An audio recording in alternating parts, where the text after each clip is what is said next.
In this world divided by martial arts, practitioners are classified into 9 levels. They range from weakest to strongest. Within see a 9th level martial arts legend, a woman and man prepare for combat with distinct fighting stances. Threatening the world of flame, a mysterious hand emerges. In this setting, the martial dynasty stands out as a powerful nation.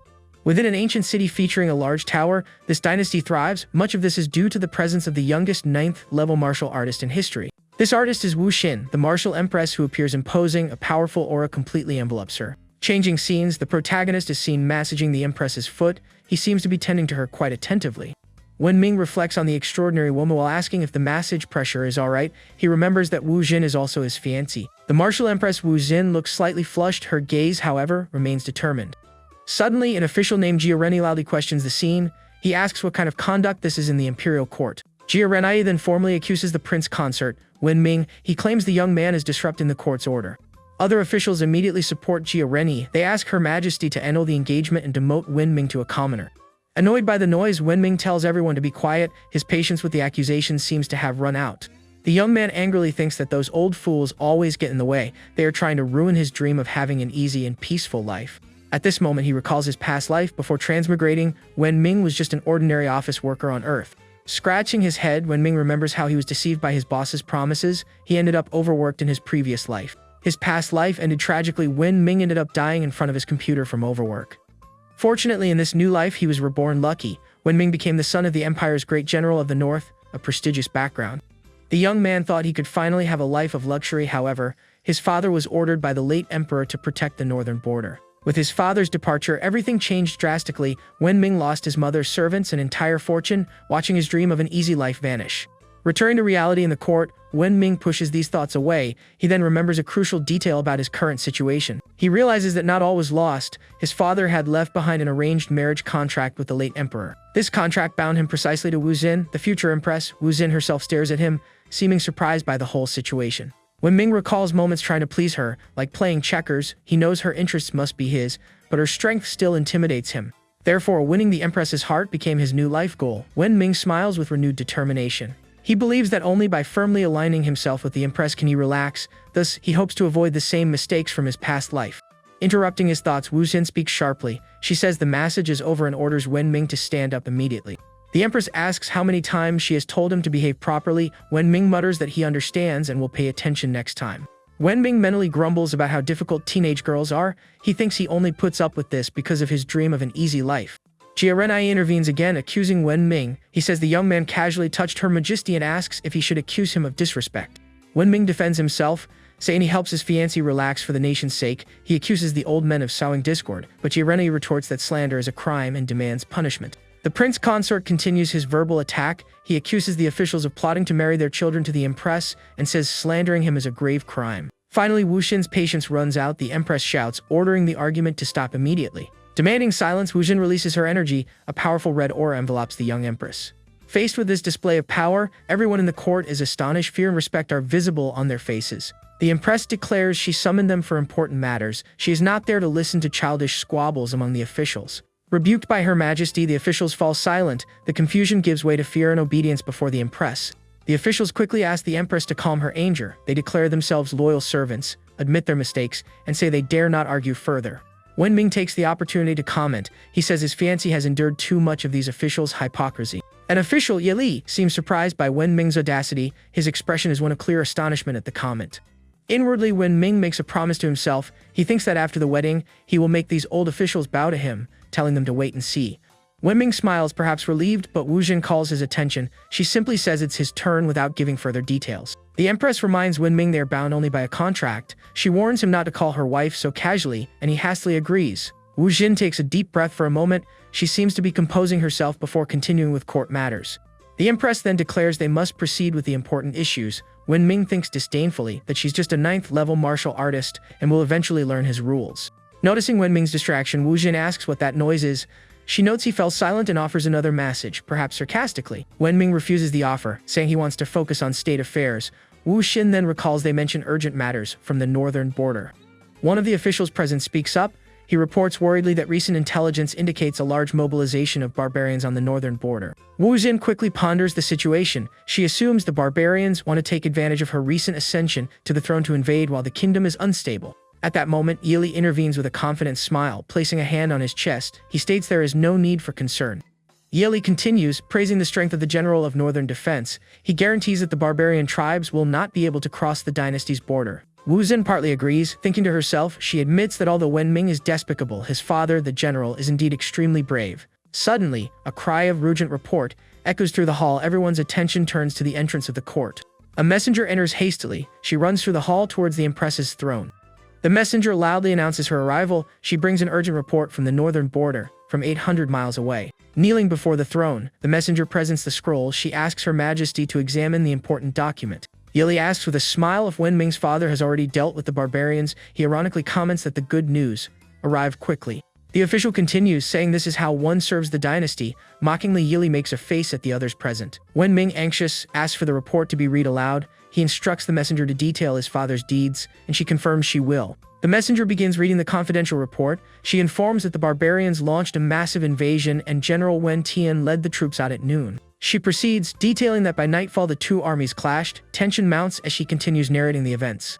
The shocking news is revealed. General Wen Tian has defected to the barbarians. Ji Renai, or another rival official, perhaps smirks at Wenming's misfortune. Wenming is utterly shocked by the revelation. A sound of pure surprise and disbelief escapes him. In denial, Wenming grabs the arm of Jia Renai, or another accuser. He holds him tightly, preventing him from moving away as the court watches. The guards act quickly to restrain Wenming. Surprised, he exclaims, asking what's happening as he is subdued. An official asks the Empress how to proceed with the traitor's son. Wenming shouts for them to release him, claiming it's all a setup and he's being framed. Jia Renai is astonished by Wenming's audacity. He comments that even in this situation, the young man dares to resist, but is interrupted before continuing. The official states he has long suspected the general's great ambition. He concludes by saying Wenming is undoubtedly a barbarian spy. Hearing this, several officials demand the maximum punishment for Wenming. They suggest he be permanently removed and serve as an example to all. Wenming panics upon hearing the terrible suggestions. He imagines horrific fates, like being dismembered or suffering a slow, painful end. The young man doesn't understand why his father would betray him like this. He questions the logic of rebelling so openly, putting him in immediate danger. Wenming laments never having had a peaceful day in this world. He endured humiliation and tried to please Wu Xin, only to be betrayed by his own father. Determined not to meet an unjust end again, Wenming turns to Wu Xin. He appeals to their past friendship, asking for a chance to investigate the accusations. The young man desperately pleads for the Empress's mercy. His life depends on her decision at that moment. Wenming's plea touches Wu Xin, who recalls their childhood. She remembers happy and sad moments they shared together with other friends. Influenced by the memories, the Empress announces her decision. She says she can spare his life, and Wenming asks hopefully if it's true. The officials vehemently protest against the clemency. They ask the Empress not to act out of weakness, and insist the traitor and his son must be removed. Wu Xin shouts silence. Once more, silencing the protests, her authority is clear as she prepares to deliver the final verdict. The Empress confirms the final punishment can be suspended. However, she warns that no one escapes punishment, and there will be serious consequences. Wenming declares he is ready to endure any punishment. He thinks relievedly that his efforts were worthwhile. For as long as he's alive, there's hope. Wu Xin then turns to a guard, perhaps named Zhou Yu. She orders Wenming locked in prison, and the guard confirms the order. The Empress continues, shocking everyone. She orders the imperial physician brought in to perform the procedure and turn Wenming into a palace eunuch. Absolute terror grips Wenming upon hearing the sentence. Cold sweat drips down his face as he faces his terrible fate. A cry of pure despair echoes from Wenming. He cannot believe what he just heard from the Empress. The scene shifts to the Palace of Tranquility and Longevity. Despite the name, the atmosphere there seems tense after the events in court. We see Wu Xin relaxing in a rose-petal bath. She combs her long white hair, lost in thought. The Empress is immersed in the fragrant water. Her expression reveals the tension beneath the apparent calm. Wu Xin questions the logic of Wen Tian's revolt. Why now, when the barbarians are attacking and he has a hostage, his own son, in the capital? The Empress recalls Wenming's panicked expression. She thinks he didn't seem aware of the plan, which makes her question the real reason behind the betrayal. At that moment, a new character enters. Cici, a pink-haired girl, asks who dared to upset the Empress, looking concerned. With a playful smile on her face, Cici approaches. She says perhaps she can guess the reason for Wu Xin's worry. Wu Xin plays along and asks if Cici is upset, perhaps because she missed her very much, to which Cici exclaims her friend's name in response. Cici joins Wu Xin in the tub or gets very close. She comments on how nice it is to be near her friend again. The pink-haired girl compliments her friend. Cici remarks on how Wu Xin remains impressive and well-kept as always. Wu Xin jokes about Cici being too clingy. Her friend replies she can't help it, as Wu Xin's presence is so pleasant. Changing the subject, Wu Xin turns serious for a moment. She seems to be reflecting on the recent changes and challenges she faces. Sissy agrees, perhaps thinking of Wenming. She comments that the changes in his behavior over the past few years have been truly surprising. Curious, Sissy asks what Wu Jin is thinking about. The Empress quickly deflects, saying it's nothing important. Wu Jin shifts the focus to her friend. She asks about Sissy's training in the mountains, which was supposed to take longer to complete. Sissy proudly replies not to underestimate her. As a genius, she has already perfected the technique, proving her master was right about her talent. The pink-haired girl then reaffirms her purpose. Sissy says she knows the difficulties of being empress and is here to help Wu Xin now that she has ascended the throne. She encourages her friend to open up. Sissy assures that if the empress has any concerns, she can and should discuss them with her. Touched by the offer, Wu Xin murmurs her friend's name. The empress seems relieved to have someone to share her burden with. With a serious expression, Wu Xin confirms. She reveals she really needs to discuss something very important and delicate with Sissy. Sissy immediately tries to guess the cause for concern. She asks if it's about conflicts in court or about the prince consort becoming a traitor. Wu Xin hesitates for a moment before answering. She says it's actually about a friend who is in a difficult situation and doesn't know how to act. She begins telling this friend's story. The young woman is engaged to the son of a man who helped her greatly, but who has now become an enemy of the kingdom.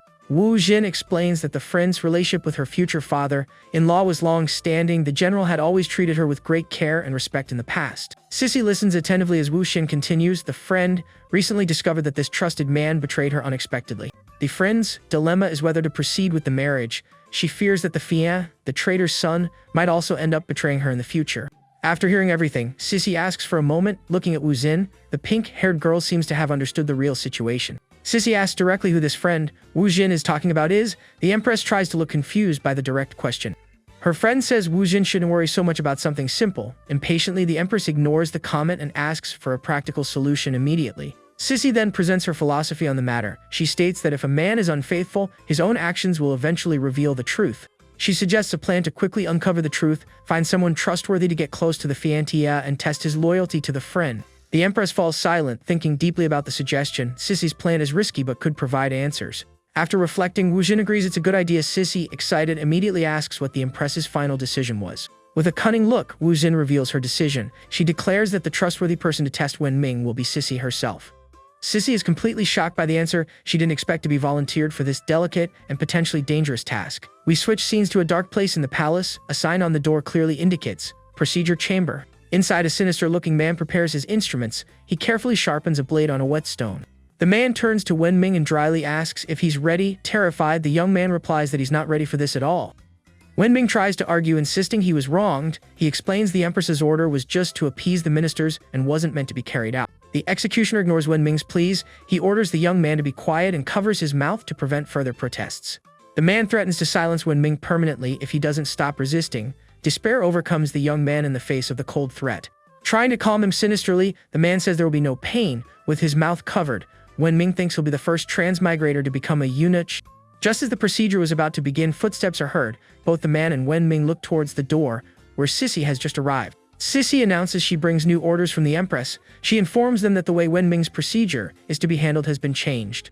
Hearing this, Wenming cries with relief. He believes Wu Xin changed her mind because she cares about him and couldn't let him go through with it. The executioner takes the document Sissy handed him and reads it. He confirms it's a royal decree, but its contents are quite unusual, and Sissy agrees. The decree maintains the order to perform the procedure on Wenming. However, Sissy herself has been assigned by the Empress to carry out the task personally. Wenming's relief turns back into pure dread. This twist is even more terrifying than the previous situation. Desperate, Wenming begs the original executioner to do the job, but the man simply declares he's leaving and puts Sissy in charge. As soon as the man leaves, Sissy approaches with the sharp instrument. Wenming backs away, frightened by her determination or nervousness. Tied up and helpless, Wenming questions Sissy's intentions. He asks if she really came to perform the procedure or if she has orders to eliminate him. Sissy tries to explain that the Empress cares. In a way, she mentions she was chosen to be Wenming's partner in this situation. Wenming vehemently refuses to be Sissy's partner. He dramatically declares his heart already belongs to someone else, likely Wu Jin. Sissy ignores his words and prepares for the act. She states that talking is useless, while Wenming desperately begs her to stop. At the crucial moment, Sissy stops suddenly. Her expression changes to one of complete surprise or shock at something she sees. The girl freezes, visibly shocked. She stares at Wenming with an expression of utter disbelief. Sissy murmurs, showing doubt about how to proceed with this. Noticing her hesitation, Wenming suggests she step away if she doesn't know what to do. In her hesitation or nervousness, Sissy makes a mistake. She accidentally injures Wenming, who is surprised by the sudden pain. The instrument slips from Sissy's hand, causing a cut on Wenming's thigh. Blood starts to emerge from the unexpected wound. Observing from afar, the original executioner comments disdainfully. He assumes the procedure was completed and Wenming is now just another eunuch. Sissy, however, is shocked at the sight of blood. Wenming, despite the pain, asks the girl for help to quickly stop the bleeding. Pale Sissy reveals her major problem at that moment. She admits she has hemophobia, fear of blood, perhaps with a nervous smile. Unable to bear the sight of the blood, Sissy can't take it. The girl faints right there, falling to the chamber floor. Wenming is completely stunned by this turn of events. He didn't expect the girl sent for the procedure to faint at the sight of blood. The scene is chaotic. Sissy is unconscious on the floor. Meanwhile, Wenming's wound continues to bleed, leaving him in a complicated situation. Sometime later, the scene changes to a bedroom at night. The place is ironically named the Hall of Respectability. Wenming is in bed, reflecting on the absurd events. He questions the choice of Sissy for the task and the severity of Wu Xin's initial order. Despite everything, he considers himself lucky. The girl fainted from a small cut, preventing the procedure from being completed and saving his manhood. The relief of having escaped the worst is immense. However, Wenming now lives in fear that the truth will be discovered, which would bring fatal consequences. His thoughts are interrupted by a sound. The young man realizes someone is approaching his room. Soon, a figure appears at the door, the footsteps stop, and someone enters the room where Wenming is recovering. It's Sissy who enters accompanied by an older man. She asks how Wenming is doing and says she brought a specialist in post-procedure care. The man introduces himself as Eunuch Hai. He claims to have vast experience, with more years of service than any other eunuch in the palace. Sissy then turns to Wenming with a curious look. She seems to want to check how he's feeling after the incident. The girl comments that she doesn't understand Wenming's trembling after what happened. Eunuch Hai remarks that he's probably just hiding his tears of pain. Wenming is internally furious at the eunuch's comment. He hates the assumption that he's now part of that group or understands their feelings. He holds back only out of fear of revealing his secret. Otherwise, Wenming would physically threaten the old eunuch for his words. Sissy awkwardly tries to downplay the situation. She says the loss wasn't that great and they can still get along well like sisters. Seeing Wenming's restrained reaction, Sissy perhaps misinterprets it. She seems to confirm his agreement, ending the apparent discussion. Suddenly, Wenming lets out a cry of pain or frustration. The whole situation is unbearable for him at that moment. Sissy asks, perhaps naively, if the procedure hurts that much. Wenming answers affirmatively, expressing his general suffering. The girl then asks Eunuch Hai about the recovery time. The old man replies that it varies greatly in each case after the procedure is different. The eunuch comments they've gained an excellent new member for the group. Furious, Wenming threatens Sissy and Hai, promising revenge for his father's betrayal. Sissy instructs Eunuch Hai to take good care of Wenming. Ignoring Hai, the protagonist directs his threat directly at Sissy, saying he'll settle scores later. Later, Sissy remains in the room watching Wenming. The young man is lying in bed, perhaps pretending to sleep or actually resting. Wenming opens his eyes and comments on Sissy's beauty. Then, he directly asks if she can leave now and let him be alone. The young woman patiently explains she received direct orders. Sissy was assigned to care for him and will stay nearby until his full recovery. The protagonist immediately suspects Wu Jin sent her to monitor him. Sissy, perhaps oblivious to the suspicion, just suggests he call her if he needs anything. At that exact moment, Wenming's stomach starts growling loudly. He realizes he hasn't eaten anything since all the chaos began. Sissy notices and comments he must be hungry. She reveals she brought food, and Wenming, despite his suspicion, murmurs a thank you. Since Wenming is still weak in bed, Sissy prepares to help him. She picks up a spoon and orders him to open his mouth to eat. Sissy begins feeding Wenming, perhaps a bit awkwardly. She tries to take care of the young man as best she can at the moment. The girl gets enthusiastic about the task, encouraging Wenming to eat more. She feeds him quickly, making him almost choke on the food. Choking on the food, Wenming panics again. He starts seriously thinking Sissy is trying to discreetly get rid of him. To escape the force feeding, Wenming suddenly pretends to fall asleep. Sissy is surprised by how quickly he slept, after eating so little. Not realizing the pretense, Sissy smiles, pleased with herself. She comments that maybe she really does have a talent for taking care of others. As soon as Sissy gets distracted or leaves the room, Wenming acts. He quickly spits out the food he had been holding in his mouth. The young man complains quietly about how dangerous the palace is. He fears he won't survive long in this hostile environment. However, he sees an opportunity in his guard. Wenming thinks that luckily, Sissy seems to be just a weak girl, which might make his escape easier. His strategy forms quickly in his mind. He plans to find a way to neutralize Sissy and then escape the palace as quickly as possible. The next day, the scene takes place in an outer courtyard. A sign reveals another ironic name for the place, Respectable Romantic Courtyard. Sissy is peacefully sweeping the courtyard. Unaware, Wenming approaches from behind, holding a piece of wood like a makeshift weapon. The girl stops sweeping for a moment, looking at a rock. She mutters to herself, questioning the presence of such a large stone in the middle of the courtyard. To Wenming's surprise, watching hidden, Sissy lifts the enormous rock. She comments that this makes it easier to clean the dirt accumulated underneath. Wenming is shocked and thoughtful upon witnessing Sissy's strength. He realizes he severely underestimated the girl he planned to attack. Sissy turns around and sees Wen Ming there, asking if he's awake already. Caught off guard, the young man quickly makes up that he was just going to the bathroom.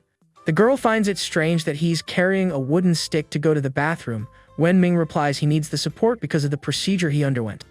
Sissy seems to accept the explanation and just tells him to be careful. Wen Ming, still stunned by her strength, reinforces that he can barely walk without support. Internally, Wen Ming can't stop thinking about Sissy's absurd strength. He also finds it very strange that they used such a large instrument for the procedure. Using the stick as an excuse, Wen Ming hurriedly leaves the courtyard. Sissy watches him go, perhaps with a thoughtful or amused expression. As soon as Wen Ming leaves, Sissy is surprised by another presence. She finds Wu Jin hidden behind some bushes, watching everything.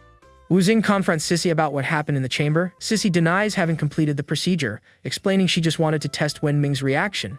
The Empress seems to believe the procedure was done. She questions Sissy about what the point would be of testing Wen Ming's loyalty now. Sissy gets emotional, perhaps crying a little. She accuses Wu Jin of changing the plans or acting strangely because she has fallen for Wen Ming. Her friend insists, asking directly if Wu Jin has really fallen in love. The Empress vehemently denies Sissy's accusation. Wu Jin then coolly explains her logic. She argues that a eunuch wouldn't have grand ambitions, which would be convenient given his father's betrayal. Sissy explains her detailed plan to test Wen Ming's loyalty. Wu Jin questions the idea, seeming surprised by its complexity. The pink-haired girl concludes that the low walls of the palace bathrooms would be an easy escape route.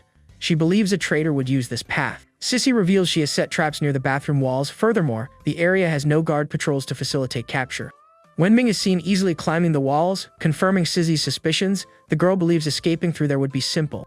The young man asserts that the palace cannot hold him. His plan is to reunite with his father and then take the Empress's throne. Sissy suggests using intense methods to make Wen Ming confess. Wu Jin, however, finds the idea a bit excessive for the situation. Suddenly, a loud bang echoes through the area. The sound comes from the direction of the bathrooms where the trap was set. Sissy assumes Wen Ming tried to escape through the bathrooms. She gloats, certain she'll catch him red-handed thanks to her trap.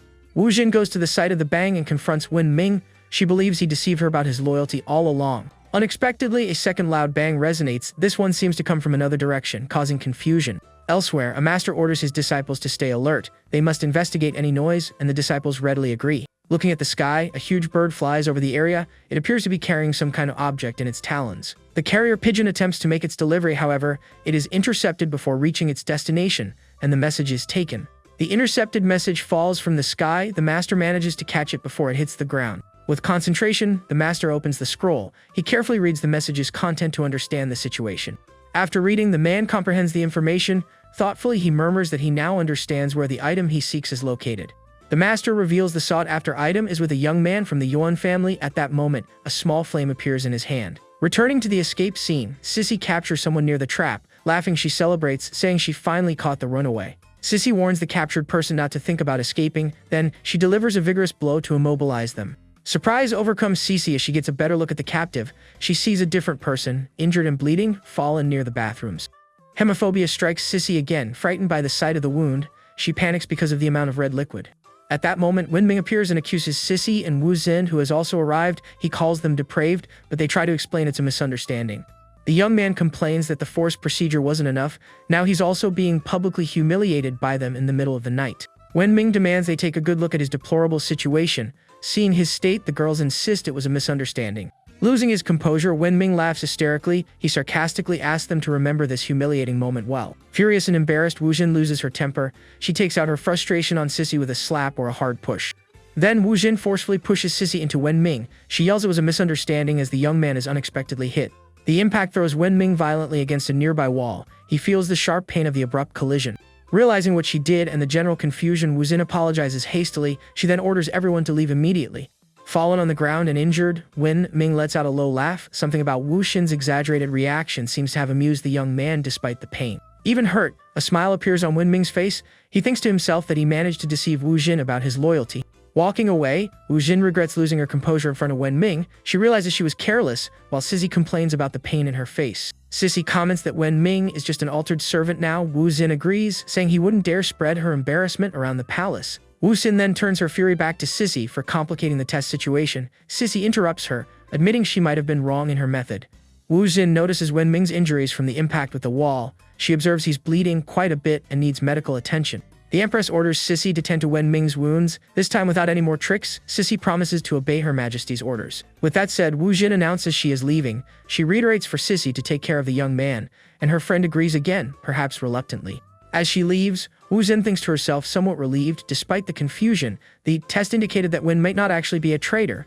Back in the room, when Ming realizes his privacy is non-existent, he thinks even his trips to the bathroom are being watched and that they suspect him. He notices the thigh wound reopened while climbing the wall. The young man thinks that if it weren't for that and Sissy fainting, he would still be suffering the consequences of the procedure. Meanwhile, Sissy watches Wen Ming attentively. Her expression is one of pure suspicion regarding the young man and his actions. The pink-haired girl thinks she's not as easily fooled as Wu Xin. Sissy promises herself she will expose Wen Ming's true nature. Night falls again over the palace. The tension between the characters remains palpable in the air. Wen Ming finally lies down on his bed. He sighs, hoping to rest after being tormented all day and losing more blood. The young man considers escaping through the bathroom too risky now. He prefers another plan and holds a spoon, thinking of an alternative way to escape. His new plan is to escape through the palace's sewage system. Wen Ming recalls seeing a similar tactic in movies from his past life. Preparing to dig with the spoon under the bed, he thinks desperately. Wen Ming, now called Shou Wenzi, internally pleads for success in his escape. Sissy enters the room and surprises him, questioning what he's doing crouched down. Nervous, Wen Ming says it's nothing and he's just resting due to blood loss. The girl doesn't believe the excuse, calling him an idiot. She claims to have clearly noticed he was hiding something suspicious. Wen Ming questions why Sissy is there again. He also notices she's carrying some items, like medicine bottles and bandages. Sissy reiterates she was assigned to take care of him. Wen Ming is shocked to see her start removing some pieces of her own clothing right there in the room. The girl teases Wen Ming, asking about his reaction. She wants to see how he acts seeing her with fewer clothes, testing him again. Sissy argues that even so he, as an altered servant, couldn't try anything. This makes Wen Ming even more awkward and nervous about the situation. The girl believes this intimate situation is perfect for extracting information. She states she won't miss the opportunity to interrogate him under pressure. Wen Ming protests, saying that even for an altered servant, the situation is completely inappropriate. He tries to maintain some distance and decency. As Sissy approaches to apply the medicine, Wen Ming notices something. Her proximity causes an unexpected physical reaction in him. Sissy begins applying medicine to his wounds. Surprised and tense, Wen Ming questions what she thinks she's doing so close. The girl calmly explains she's just applying the medicine. She ignores the young man's obvious discomfort. The young man insists he can apply the medicine himself. He tries to gently push her away, but her strength easily stops him.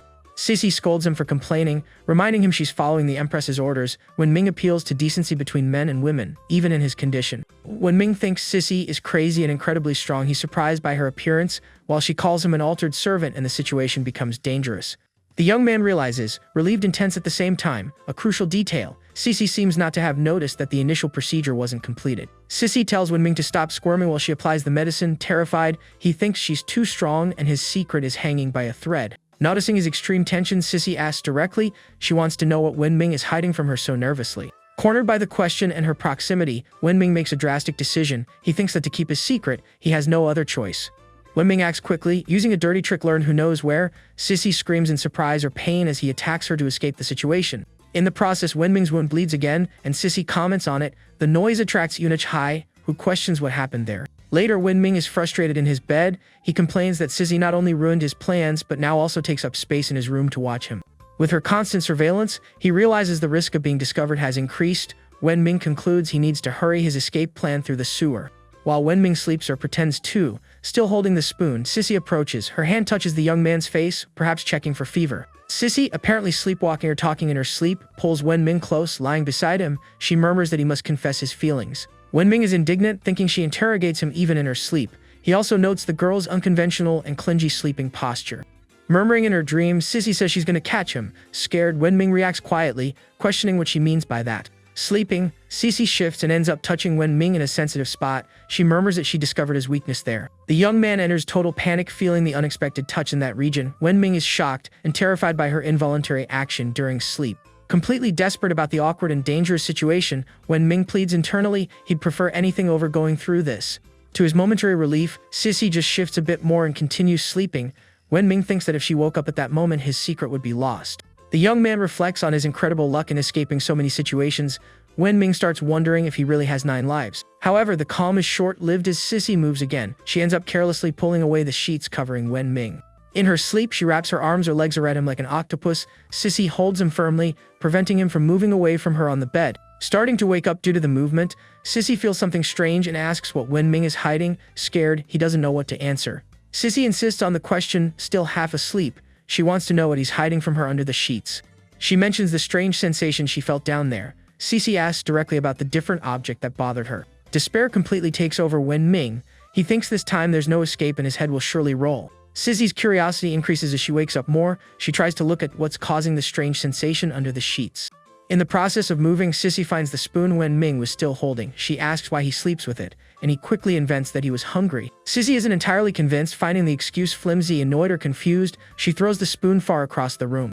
Wenming sighs with relief that she only found the spoon. If not for that, his most important secret would have been discovered right then and there. Believing the hunger story, or perhaps changing tactics, Sissy changes the subject. She says she'll take care of him and offers a hearty breakfast. Suspicious of the sudden kindness after almost exposing him, Wenming questions. He asks what exactly Sissy considers a breakfast. Sissy then praises the food with exaggerated enthusiasm. She shows several buns, describing them as large and appetizing, perhaps with a double meaning. The sight of the buns and perhaps the innuendo leaves Wenming in shock and panic. He's clearly traumatized by the previous experience of being force-fed. The young man retreats on the bed, pleading for mercy. Wenming desperately asks Sissy to get away with that mountain of food. After this daily ordeal with Sissy, 7 long days pass in the palace. Wenming is at the end of his rope. EUNUCH Hai appears and tells Wenming his recovery time is over. It's time to start serving and learn his duties as a eunuch. Sissy, also present, comments that Hai arrived just in time. Wenming looks completely exhausted and worn down, a result of Sissy's constant surveillance. Sissy informs Hai that Wenming is fine now and can move normally. However, a low groan of pure suffering escapes Wenming himself. EUNUCH Hai observes the young man's terrible appearance. Concerned about his condition, he suggests a few more days of rest, seeing that Wenming still looks very unwell. Desperate to escape Sissy's clutches, Wenming reacts immediately. He grabs EUNUCH Hai's arm with surprising strength. The young man begs to be taken away that instant. Anywhere far from Sissy, Hai asks him to calm down, worried about his robes being wrinkled by the grip. Giving in to the young man's desperation, EUNUCH Hai agrees to take Xiao Wenji with him. He instructs Sissy not to worry, as he will take good care of his new godson. Seeing Wenming's genuine desperation to get away from her, Sissy becomes thoughtful. She starts seriously questioning if he really has no connection to his father's rebellion. Now away from Sissy, Wenming tells Hai he'll do anything not to return to that room. The eunuch replies that he doesn't seem fit for heavy labor. However, Hai assures he can get a good position for his new godson. Wenming thanks him profusely for the help and the escape. EUNUCH Hai downplays it, saying it was nothing for a godfather. Inwardly, Wenming finds the old man's sudden change in attitude very suspicious and calculated. Shortly after, Xiao Wenji is summoned by another eunuch. He must report to the imperial kitchen for his new and privileged duty. EUNUCH Hai explains the new task. Wenming will be the empress's official food taster. The young man is shocked by the dangerous, good position. Hai comments that the food is great, but there's a strict rule for the taster. Xiao Wenji can only take a small bite of each dish, so there's enough left for the empress. Wenming agrees to the rule, but he's starving after days of torment. He takes a huge bite of the first dish he tries in the kitchen. EUNUCH Hai reprimands him for his gluttony and lack of discretion. However, he decides to arrange more food for Wenming later, perhaps considering him useful. Later, in Hai's quarters, the eunuch questions Wenming's intentions. The young man has been trying to get quite close to the old eunuch since he started working. Hai asks the reason for Wenming's frequent visits to his quarters. The young man explains he just admires Hai and wants to learn from his wisdom and experience. Wenming then makes a bold request. Kneeling, he begs EUNUCH Hai to formally accept him as his godson, seeking protection. Hai initially refuses, citing Wenming's father's unforgivable crimes. The young man vehemently disagrees, disowning his biological father and saying Wen Tian is unworthy. Impressed by the young man's calculated attitude and words, EUNUCH Hai changes his mind. He expresses admiration for Wenming's apparent nobility and loyalty. Wenming declares Hai his true father and promises total loyalty. Moved or pretending to be, the old eunuch promises to protect his new godson. However, this is just Wenming's facade for survival. In his thoughts, he reveals his secret plan to use Hai as a stepping stone and then discard him. EUNUCH Hai, however, is equally cunning and no fool. He also thinks to himself, planning to use Wenming for his own ends and get rid of him later. Amidst these calculating thoughts from both sides, Wenming's stomach rumbles loudly.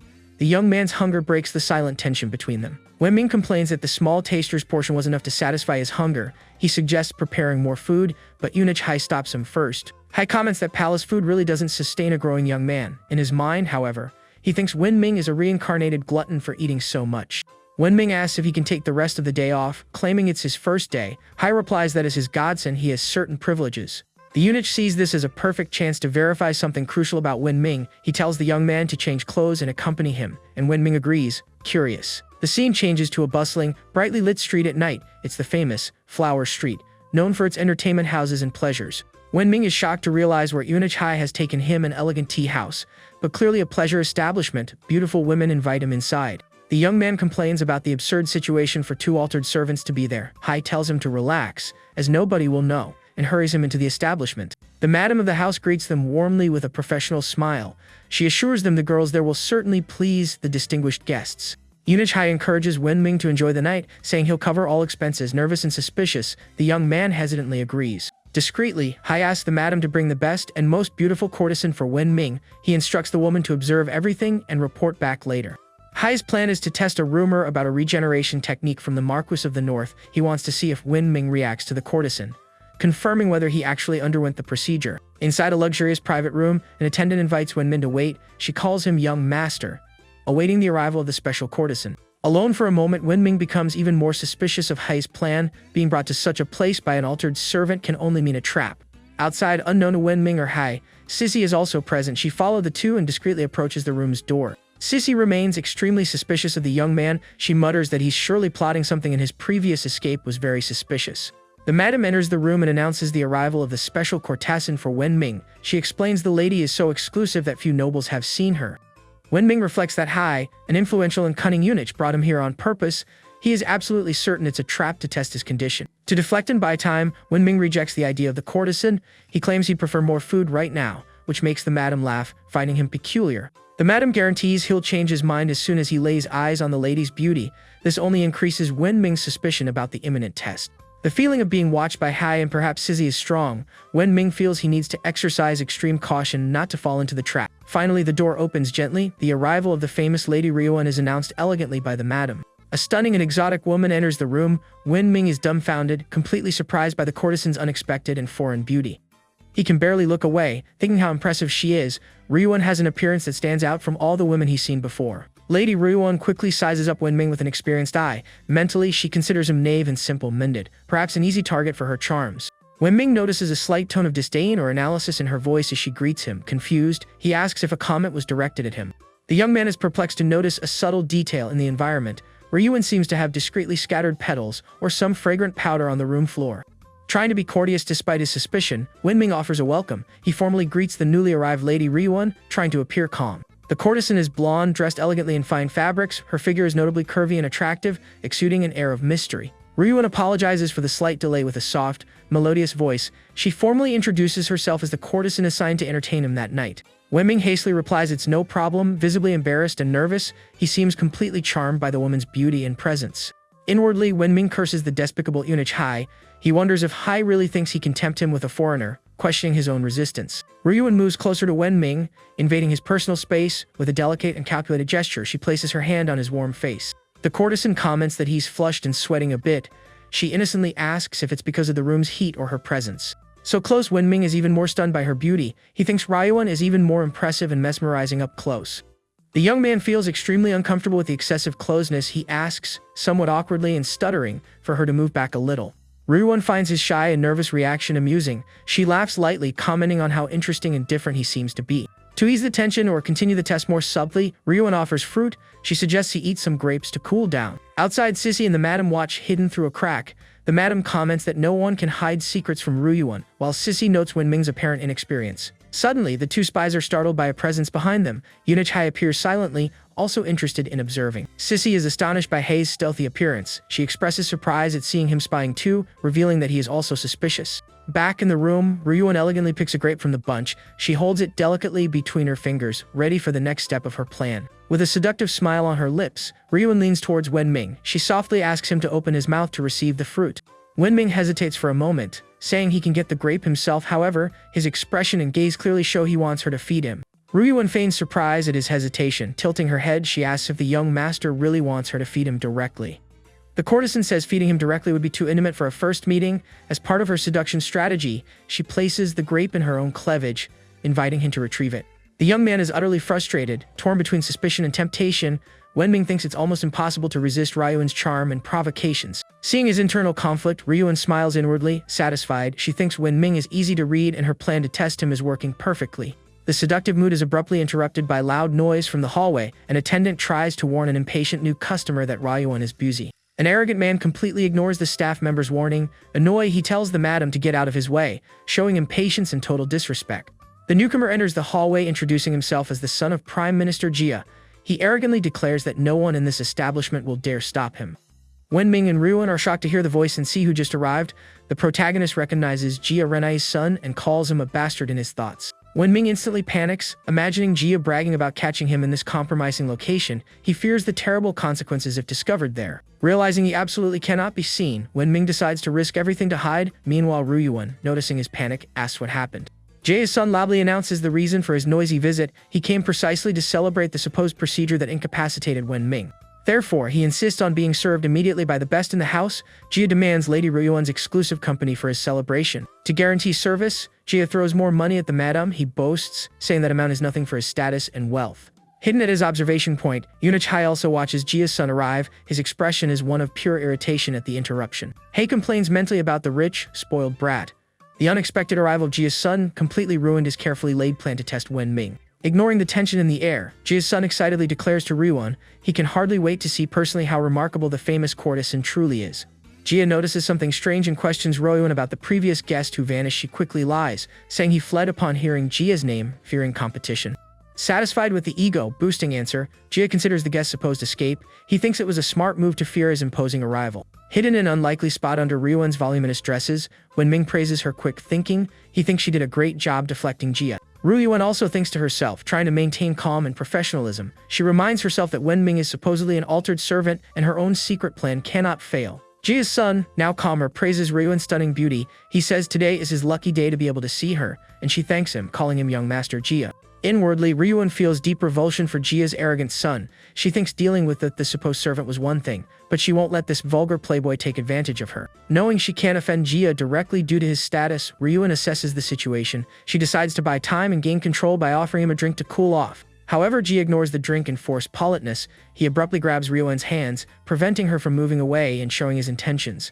Jia's son tells Ryuan to stop pretending innocence and be direct. She firmly replies she sells her art and music, not her intimate company, and demands respect. Completely dismissing her response, Jia says he wants to test how proper and resistant she really is. He aggressively advances towards Ryuan. Seeing the imminent danger to Ryuan and himself, when Ming acts instinctively from under the dress, he causes a sudden movement that makes Ryuan stumble away from Jia. In the process of losing balance, Ryuan instinctively squeezes her legs tightly to keep from falling. Wenming feels immense and extremely uncomfortable pressure in his cramped hiding spot. Jia's son is shocked and confused by the sudden, strange movement. He doesn't understand why Ryuan spun and moved away from him so abruptly. The imbalance caused by Wenming makes Ryuan fall to the room floor. The young man, still hidden under her clothes, cushions part of the fall, but the situation becomes more exposed. Concerned or just surprised by the fall, Jia shouts her name. He runs towards Ryuan to help her up from the floor. Ryuan feels Wenming crushed beneath her and hears his muffled groan of pain. Annoyed by the whole situation and Jia's intrusion, she tries to cover up what happened. Jia asks what happened. Completely confused by the scene, Ryuan laughs nervously,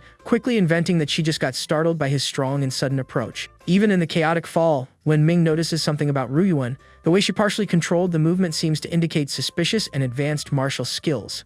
Falling on Wenming, Ryuan ends up feeling or seeing something completely unexpected under her clothes. Her expression changes to absolute shock and astonishment. The surprise of discovering Wenming's true condition is so great that Ryuan can't contain it. A sharp scream escapes her involuntarily. Jia's son misinterprets her scream of surprise, thinking it's from excitement or fear of him. He accuses Ryuan of trying to seduce him, but she angrily retorts, calling him a narcissist. Wenming, still squeezed and panicking under Ryuan, whispers for her to get rid of Jia quickly. His last thought while possibly fainting from the pressure is about the darkness and difficulty seeing. Jia's son invites Ryuan to join him in bed. Surprised, Wenming intervenes, asking him to wait. Complimenting Ryuan's soft skin, Jia's son only manages to irritate her further. Full of anger, Ryuan declares the game is over. She won't allow an idiot like Jia to take advantage of her. Despite the initial compliment about her skin, Jia makes a rude suggestion. He comments that Ryuan should shave her legs more often. Shocked by what he sees upon lifting the dress, Jia questions aloud. He asks, astonished, about hair on her legs. The blonde courtesan is completely confused. Ryuan doesn't understand what Jia means by that. Ignoring the confusion, Jia acts on impulse and lifts the courtesan's dress. Ryuan lets out a cry of surprise and protest. To his utter astonishment, Jia finds Wenming hidden there. He immediately questions what the protagonist is doing under the dress. Caught red-handed, Wenming tries to explain. He says he's just confused as Jia and asks if anyone would believe the truth. Furious, Jia yells for Wenming to get out immediately. The protagonist tries to calm him down, asking to resolve things with words, not physical aggression. Jia Zhengdao questions if Wenming is really an altered palace servant. He reminds him that leaving without permission is a crime, but the young man assures him a eunuch brought him.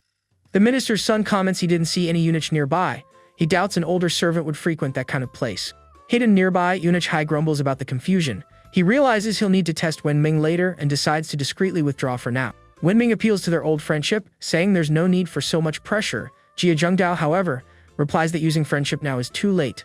Jia explains how Wenming wronged him in the past. He accuses the young man of slandering him to the Empress, inventing accidents to prevent him from getting close to her. He continues the list of grievances. Remembering how Wenming swapped his imperial exam paper, Jia blames the protagonist for his failure and for ruining his chances in the palace. Ruyuan tries to intervene, suggesting it was a mistake. Wenming defends himself, claiming they were just innocent pranks between friends at the time. However, Jia Zhengdao states that the exam swap wasn't even the worst part. His grudge against Wenming seems to run even deeper. Jia laments the years spent tending the stables. He blames Wenming for this humiliating assignment after a previous failure caused by the protagonist. Wenming tries to justify the stable assignment. He claims he heard Jia Zhengdao really liked horses, which only irritates Jia further. Jia shows malicious glee upon learning Wenming underwent the procedure. The protagonist scolds him for using it as an excuse to frequent places like this. Jia's son threatens to tell the Empress everything about Wenming's sneaky escape. Seeing the young man's desperation, Jia feels satisfied with his revenge. Wenming realizes Jia will show no mercy. He warns that if that's the case, Jia shouldn't blame him for what happens next. Desperate, the protagonist grabs a nearby wine bottle. The tension in the room increases considerably. With a cry of fury, Wenming attacks. He charges at Jia Zhengdao with the bottle raised, ready to strike. Surprisingly, Jia manages to grab Wenming's arm and stop the bottle. He demonstrates unexpected strength. Wenming is shocked by his former friend's sudden strength. He comments that Jia was never this strong before. The minister's son boasts about his years in the stables. He claims to have lived among wild animals and developed a secret technique during that time. With bizarre pride, Jia explains his horse manure deflection technique. Wenming is utterly incredulous upon hearing this. Jia declares he won't let Wenming escape alive now that he has him. The protagonist shouts, threatening that his father, the general, will avenge him. Ruyuan watches the fight and thinks quickly. She realizes that Wenming, despite being a fake eunuch, is her only chance to enter the inner palace and her plans are at risk. The courtesan decides to use a trick she had been saving. She realizes she has no other choice if she wants to salvage the situation and her goals. With a sudden change in attitude, Ruyuan calls Jia's attention. She asks the young master to wait a moment before continuing. Pretending to be offended, she complains that Jia ignored her upon arrival. Ruyuan says she felt neglected by his haste to deal with Wenming. Ruyuan argues that if Jia takes Wenming away so quickly, the madam will blame her. She claims she won't have fulfilled her duty to entertain him properly. The minister's son ponders for a moment and agrees with her logic. Jia admits he perhaps didn't think straight in his haste for revenge. Confident, he states that his men are guarding all exits. Jia assures that Wenming has no way to escape the premises. Deciding to take advantage of the situation, Jia accepts Ruyuan's hospitality. The woman thanks him, relieved to have bought some time. The courtesan begins pouring tea for Jia Zhengdao. She does so with grace and calm, hiding her true intentions. Jia says he's in a good mood and promises to reward her generously. Ruyuan thanks him for his kindness, continuing her plan. Discreetly, the blonde smiles and winks at Wenming. The gesture leaves the protagonist even more confused about her intentions. Wenming thinks to himself suspicious. He wonders if Ruyuan is really trying to help him and what the reason behind it might be. Ruyuan offers the teacup to Jia Zhengdao. He accepts the drink without suspecting anything. Before handing over the cup, the woman discreetly adds something small and green to the drink. Her secret plan is underway. Feigning carelessness, Ruyuan purposefully spills a little of the tea. She immediately apologizes for the clumsy act. She apologizes again to Jia, who reassures her. Jia says it's no problem, falling for her act. In the moment of distraction, Ruyuan subtly releases some kind of gas or powder. Jia Zhengdao ends up inhaling the substance without noticing. The young blonde smiles discreetly to herself. She mentally confirms her plan to use the sleeping mist worked as expected. With false concern, she asks if Jia is feeling alright. He tries to answer but seems confused and unable to form words. Ruyuan explains, perhaps to Wenming or in thought, that she activated a sleeping mist. Jia Zhengdao quickly begins showing clear signs of drowsiness. Wenming observes the scene and notices the technique used. He recognizes it as a method of mind control or inducing suggestibility. The young man puts the pieces together, the tattoo he saw earlier and the mind control ability. He strongly suspects Ruyuan is connected to some secret organization. The courtesan then gives a direct order to Jia Zhengdao. Now suggestible, she commands him to obey only her, and he confirms, seeming to have lost his recent memory. Ruyuan explains, perhaps to Wenming, that after a deep sleep, he will follow her instructions. The drugged man passively complies, ready to obey. Unexpectedly, Jia Zhengdao shows a moment of clarity or shock. Something seems to have gone wrong with the drug's effect. Surprised and alarmed, Ruyuan exclaims, "Wait!" The control she thought she had established seems to be suddenly failing. Completely awake and furious, Jia yells at Ruyuan. He calls her a witch for drugging him, and the woman is frightened by his quick recovery and anger. The minister's son explains his unexpected resistance. He claims years of dealing with horse manure made him immune to common poisons, leaving Ruyuan confused. Jia Zhengdao realizes Ruyuan and Wenming conspired against him. Feeling betrayed by both, his fury intensifies. Before Jia can act, Wenming appears behind him. The protagonist holds a heavy vase, ready to intervene again. Without hesitation, Wenming hits Jia Zhengdao in the head with the vase. The blow is strong and decisive. Jia faints instantly from the impact. Ryuan screams, startled by the sudden violence of Wenming's action. The blonde questions Wenming's action, perhaps ironically, about attacking already incapacitated people. He replies that the drug's effect was uncertain and he needed to make sure. Wenming praises Ryuan's skills with poisons in combat. He asks if she belongs to some sect, and the girl tries to deflect, saying she did it to save him. Ryuan tries to use her charm again, saying her heart belongs to him in that moment. She claims she couldn't hold back and acted on impulse to protect him. Suspicious, the protagonist holds her arm firmly. He's not falling for her talk so easily. Wenming asks if she thinks the same trick will work twice. Ryuan realizes her charms alone aren't enough to fool him or lower his guard. Quickly changing tactics, the girl uses her strength and throws him to the ground. The move is swift and catches Wenming by surprise. With Wenming immobilized, Ryuan comments that despite being smart, he's physically weak. The young man demands to know what she really wants with him. The blonde states she just needs him to behave and that she won't hurt him. She positions herself over him, holding a small vial menacingly. The protagonist warns Ryuan not to try anything stupid with the vial. Her proximity and position make him extremely nervous. Wenming admits he can't control an involuntary physical reaction. The situation becomes extremely awkward for him down there, under her gaze. The woman is momentarily confused by his reaction. She didn't expect that in this tense situation. Alarmed upon realizing what it is, Ryuan asks what that is. The situation has taken a completely unexpected turn for her. She then confirms she's feeling something hard and unexpected beneath her. The realization of the truth leaves her shocked. Ryuan screams in surprise at the size or mere presence of it. She can't believe what she's feeling. Completely surprised, the woman exclaims that he's not an altered servant when Ming, still beneath her, tries to explain it was a huge misunderstanding. Annoyed, Ryuan retorts that it's obvious what's happening to her. There's no misunderstanding at all, just a big lie. The girl is furious for being deceived about his condition. When Ming begs her not to squeeze or move abruptly. Ryuan laments being deceived and worries about her own reputation. If the truth about him and what happened there is revealed, she'll be in trouble. Panicked and feeling betrayed, she draws a dagger. Ryuan threatens Wenming, saying she needs to silence him permanently to solve the problem.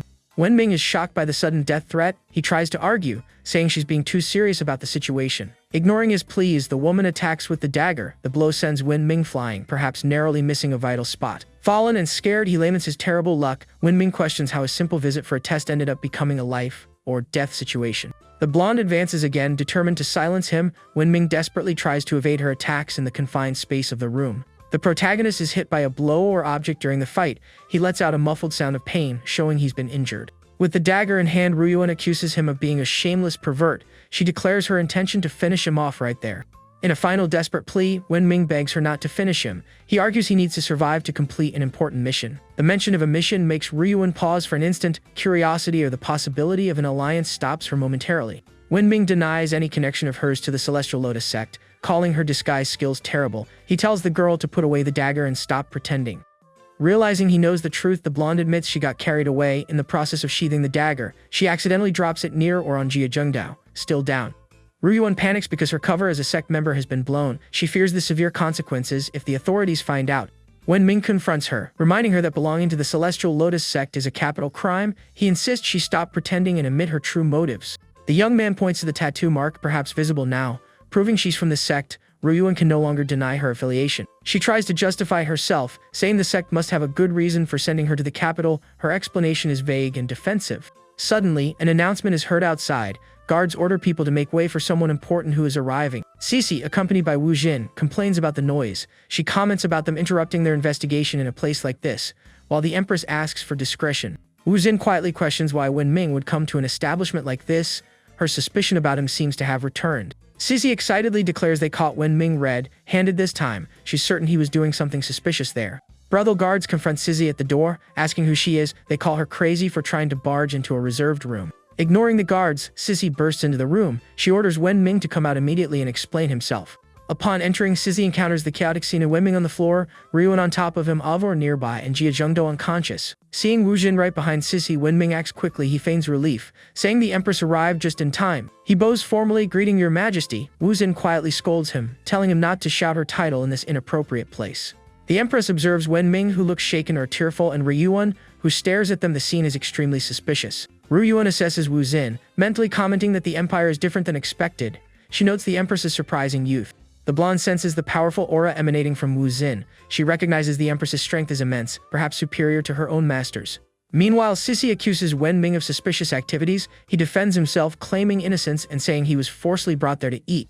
Sissy mocks Wenming's flimsy excuse. He insists it's true and that he was practically pushed into the room. At that moment, the protagonist feels a chill or an intense gaze from behind. Fear instantly grips him. He discreetly looks back and sees Ryuan. Her expression is cold and threatening. With just a look, the blonde conveys a clear threat.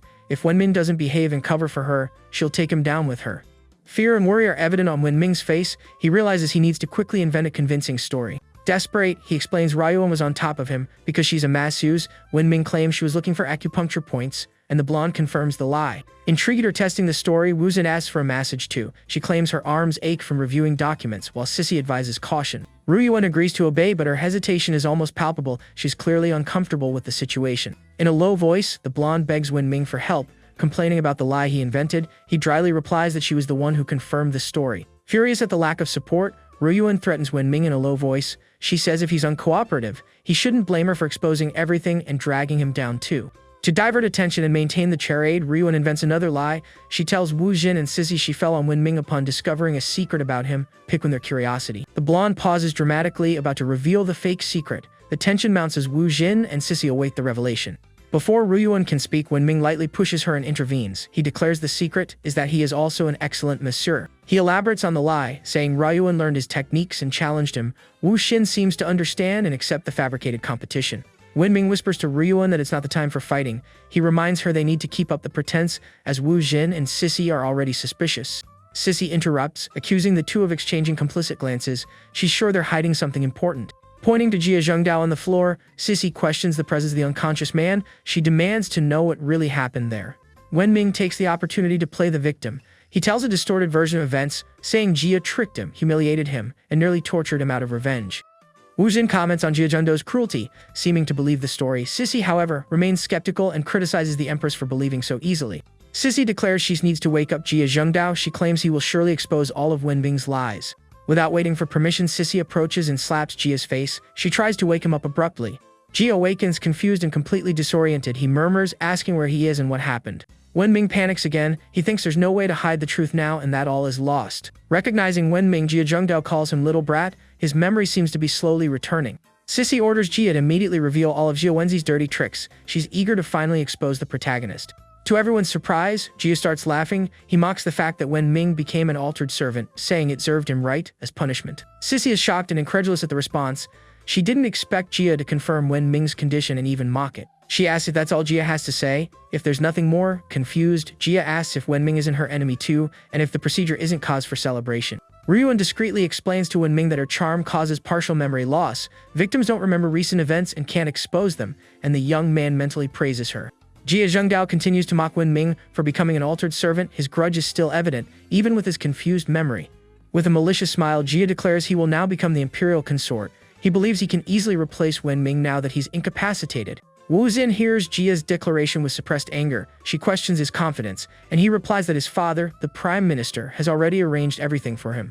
Sissy comments ironically on the prime minister's power. Jia, hearing her voice and perhaps Woojin's, realizes someone else is there and recognizes the voices. Horrified, Jia Zhengdao finally realizes he's in the presence of the Empress herself. Panic immediately sets in. Furious with his arrogance and scheming, Woojin orders Jia's dismissal. She sends him back to the stables, and he desperately pleads for clemency. Sissy, also annoyed, strikes Jia and tells him to get away. The man falls again, perhaps fainting again from the blow or the shock. Ryuan and Wenming watch the scene in silence. The Empress's display of power and Jia's downfall are impressive. The blonde comments quietly on the Empress's frightening power. She reaffirms to herself that she's no match for Woojin at the moment. Sissy and Woojin talk briefly. Sissy asks if the Empress wasn't too harsh, but Woojin says she just stunned him so he wouldn't cause more trouble. Unexpectedly, Jia Zhengdao raises his face again. His confused expression startles Ryuan and Wenming, who thought he was out for the count. Confused, Jia murmurs about what happened. He then vaguely remembers a blonde woman and incident with a drug or poison. Wenming and Ryuan are shocked and scared again. His memory seems to be returning in fragmented and dangerous pieces. The protagonist asks Ryuan if the memory loss was permanent. She explains that head injuries can restore memories, making the situation unpredictable. Wenming desperately thinks that if Jia explains everything, he'll be doomed. He needs to stop Jia from talking at all costs. Sissy, still unaware of the returning memory, asks Jia to recount Wenming's crimes. He starts the story, saying it all began when he arrived at the brothel. Interrupting Jia, Wenming points to his buttocks. He says there's something strange there, and Jia is confused by the sudden interruption. Wenming quickly removes the dagger Ryuan had dropped, which got stuck in Jia's clothes or skin. Jia screams in pain and a lot of blood appears. Sissy, who already dreads blood, sees the scene and can't handle it. She faints immediately at the sight of the bloody wound. The protagonist acts quickly, saying Sissy's condition homophobia requires medical attention. He asks Wu Xin to take her immediately to be cared for. Wu Xin agrees, concerned about her fainted friend. She says she'll take Sissy and orders Wenming and Ryuan to return to the palace discreetly. As soon as Wu Xin and Sissy leave, Ryuan comments on Wenming's cunning and speed. He just laughs, perhaps relieved to be rid of them for now. Wenming suggests finding another way to ensure Jia's silence. Ryuan agrees that another blow to the head would definitively solve the memory problem. The young man picks up the vase he used before again. He comments that the object is perfect for the task, simple and effective. With a dark smile, he calls the vase a memory eraser. His intention is clear. Wenming prepares to use the vase on Jia, who starts regaining consciousness and questions his actions. The protagonist replies it's for everyone's safety. The victim lets out a cry of pain before being hit again. Jia Zhengdao faints for the third time, and Wenming confirms the action is complete. He hopes this permanently solves the memory problem. Now alone with the unconscious Jia, Wenming questions Ru and he asks if, after all this, they can be considered allies. The woman hesitates, saying she doesn't want to ally with a fake eunuch. Her distrust and pride are still barriers. The young man argues it would be useful for her to have him as an informant inside the palace. He tries to convince her of the mutual advantage. Ru Yuan is still suspicious and asks why she should trust him. She needs more concrete proof of his intentions. Wenming appeals to their mutual hatred of the empire. He reminds her his father is a rebel marquis and that he himself hates the empress for the procedure he almost underwent. The girl still has doubts about his condition. She asks if he's really an altered servant or not. Wenming explains that lying about it is a capital crime. To explicitly prove his point, he reveals his true condition, shocking Ru Yuan, who tells him to cover up. He reinforces that the empress watches him, and if the truth is discovered, both could die. Ru Yuan admits his words aren't enough to fully convince her. While Wenming was talking, Ryuan acted quickly. She throws something in his mouth, catching him by surprise. The protagonist coughs, choking on the object. He asks, alarmed, what she made him swallow. The girl explains it was a special pill from her sect. She warns the effects will only appear in 7 days. Wenming is furious for being poisoned. He demands to know what the consequences will be in 7 days. Ryuan explains that without the antidote, he will transform into a monster ruled by lust. She reveals her plan to blackmail him, and Wenming curses feminine cruelty. The blonde says she wants his help and used the poison as insurance. In exchange for cooperation and information, she will give him the antidote, rendering the pill harmless. Ryuan orders Wenming to gather information about the palace within the next 7 days, otherwise he will suffer the pill's terrible effects. Wenming reluctantly agrees but plans his revenge. He thinks that as soon as his father wins the rebellion, he'll settle scores with Ryuan and everyone else. The scene changes to later that night in Wenming's room at the palace. The environment is quiet and dark. A masked figure, Eunuch He, sneaks through the room. He seems to be looking for something specific on the floor or near the bed. Hai mentally curses Jia Zhengdao. He complains that the minister's son completely ruined his plan to test Wenming at the brothel. Despite the setback, the old eunuch claims to have a backup plan. He hasn't given up on discovering the truth about Wenming. Eunuch Hai reveals his plan B, mixing a substance into a glass of water. He intends to use this to verify Wenming's condition another way. Suddenly, an angry voice Sissy shouts from outside the room. She accuses He of asking for death by acting sneakily. Sissy attacks Hai with an energy blast or martial skill. She confronts him directly about his suspicious presence there. Hai argues he already proved he's not a thief, perhaps in another encounter. He complains about her suspicion, but Sissy retorts that he was lucky and should have faced consequences before. Wenming enters the room accompanied by Sissy as who brought him back. He comments he's not afraid of ghosts that knock, but rather those who watch hidden, referring to He. The young man reaffirms his desire for revenge against everyone. He thinks again that he will get revenge when his father wins the rebellion. The scene seems to briefly repeat the arrival in the room, perhaps showing Wenming's perspective now. Eunuch Hai, the masked man, is still in the room. He continues his discreet search as Wenming and Sissy enter. Hai reiterates his frustration with Jia Zhengdao for ruining his initial plan. The old eunuch reinforces that he still has a plan B to test Wenming. He prepares the adulterated drink again, determined to use his backup plan. Sissy confronts Hai again, angrily accusing him of ill intentions. The girl attacks Hai once more with an energy blast. Hai defends himself, insisting he's not a common intruder and complaining about the suspicion. Sissy warns him about the consequences of his suspicious actions. Wenming and Sissy are now inside the room, confronting Hai. The protagonist repeats his comment about being more afraid of watching ghosts than noisy ones. Sissy delivers a violent blow to Hai's face, showing her strength. The eunuch counterattacks with a move charged with cold energy, repelling the girl. Fallen, Hai instructs Wenming to quickly drink the water he prepared earlier. Obeying her out of reflex, the protagonist hastily drinks the liquid from the cup. Sissy shouts wait, trying to stop Wenming from drinking, but she's too late. She then comments suspiciously about the cup of water he just drank. The girl complains that Wenming shouldn't fight over a simple drink. He replies he had an exhausting day. Sissy hears a distant voice calling her name. Wenming wonders if it's just an echo in the room. The girl complains she'll die of thirst if she doesn't drink soon. Her insistence annoys the protagonist. Decided, Sissy grabs the cup and drinks the remaining water. In the process, she ends up spilling some on her own clothes. Changing scene, someone observes a fight that ends very quickly. In just 9 moves, the observer expresses surprise at the speed. The winner of the fight observes his opponent fallen and injured on the ground. The victory was decisive. Reflecting on the combat, the winner comments on his physical abilities having significantly improved. The loser questions the winner's strength, asking when he got so strong. He also asks if the winner still needs a master. Laughing self-confidently, the winner replies that maybe he's just a martial arts genius. The other man hurries the winner, reminding him they might miss registration if they aren't quick. However, the winner becomes thoughtful for a moment. Something about the situation seems to arouse his suspicion. The image shows a large entrance gate. It's an imposing structure, clearly a martial academy. A man introduces himself as Shang Changsong. He asks the newcomers to call him Senior Brother Shang. The 2 newcomers respectfully greet Shang Changsong as Senior Brother Shang, following custom. Back in the room, Sissy comments on how refreshing the water was. She seems relieved of her thirst. Wenming watches Sissy drink, finding the scene unexpectedly attractive. He wonders why watching her drink water seems so sensual. Hidden, EUNUCH complains mentally. He's frustrated that Wenming always ruins his careful plans. Hai reveals his plan B involved using a powder that affects both sexes. He wanted to test the effect on Sissy and Wenming to confirm his suspicion. Sissy tells Wenming that if he wants water, he should get it from the courtyard. The young man calls her stubborn for her refusal. The protagonist arrives at a well in the courtyard. He notices a warning sign next to the structure. Reading the sign, Wenming discovers the well is out of use. The EUNUCH jumped in there, and he needs to get water from another distant place.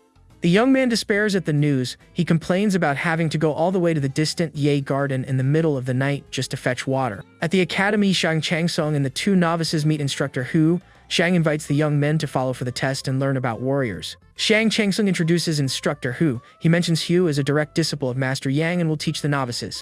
One of the novices recognizes instructor Hu. He's surprised to realize it's the same warrior they saw fighting in the market earlier. The other novice is also surprised by the unexpected coincidence. Instructor Hu greets the 2 young men, calling them junior brothers. He also expresses surprise at the chance meeting there at the academy. He casually mentions buying a fish at a specific stall earlier, perhaps the same place where the novices saw him. Back in the room, EUNUCH thinks about the powder's effect. He believes the only cure is ice-cold water and plans to use this to pressure Wenming. Feeling the powder's effects at perhaps heat or intense thirst, the protagonist plans to go to the Imperial Kitchen.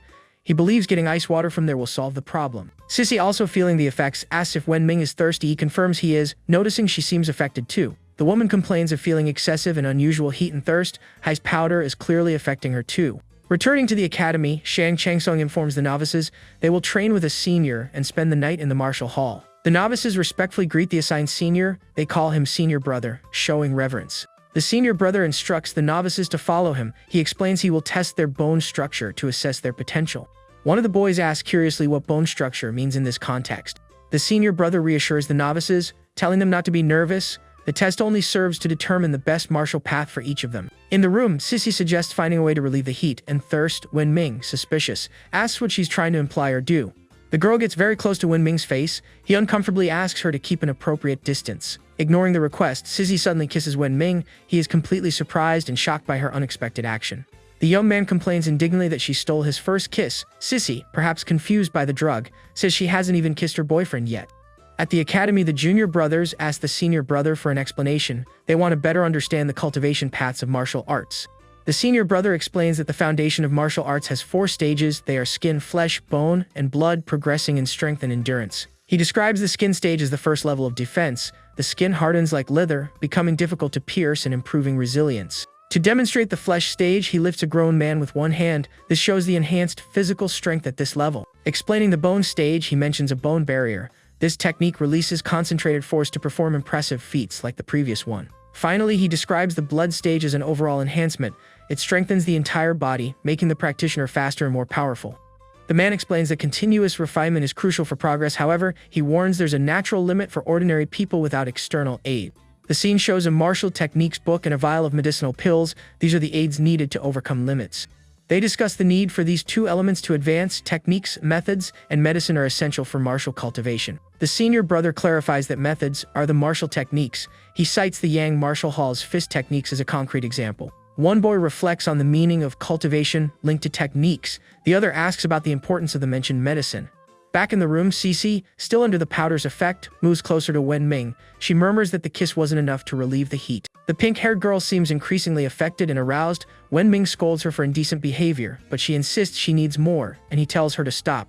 Wenming is worried and confused by Sissy's state. He wonders if the pill Royuan gave him is contagious or if Sissy is testing his condition on purpose. Clearly disturbed, he questions if she's trying to verify if he underwent the procedure. Sissy, oblivious, just hurries him, saying she wants more relief. At the academy, the senior brother explains about techniques. He says following only the methods is a difficult and slow path, and medicine a barrier accelerates progress. He reveals that the rare fish, Orn pomfret, is the medicine they need. He seems confident in obtaining the ingredient with the help of the fight's winner. The man advises the junior brothers to be patient. The martial path is long, and they must focus on mastering each step before advancing. The boys thank the senior brother for the teachings. They then ask him to finally assess their bone structure.